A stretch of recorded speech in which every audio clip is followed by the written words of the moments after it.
Para sa mga mahilig mag-travel, maaari nang i-book ang iba't ibang tourism packages ng Department of Tourism sa Klook. Tampok dito ang mga destinasyon, kultura at produkto ng Ilocos Region, Bicol, Calabarzon, Palawan at Western Visayas. Narito ang balita ni Jason Rubrico. Magiging hassle-free na ang pag-book ng tourism packages sa Pilipinas para sa mga lokal at dayuhang turista. Yan ay kasunod ng pakikipag-partner ng Department of Tourism sa Klook Philippines, kung saan isang Memorandum of Agreement ang nilagdaan at isang Pledge of Strategic Alliance ang isinagawa kamakailan.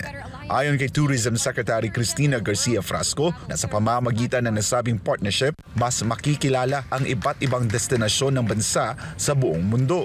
Napakahalaga ng partnership na ito with Klook and the Department of Tourism dahil mabibigyan natin yung ating mga destinasyon ng pagkakataon na makilala sa buong mundo, kung saan yung ating mga turista ay magkakaroon na ng pagkakataon na mag-book sa Klook ng ating mga Philippine Experience Tourism Packages.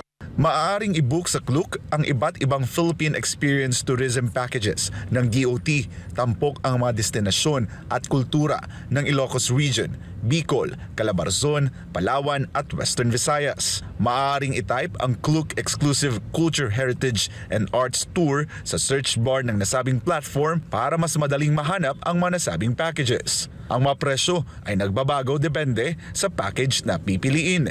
Sabi ng DOT, simula pa lang ito at mas palalawakin pa ang coverage nito sa iba pang mga destinasyon sa bansa.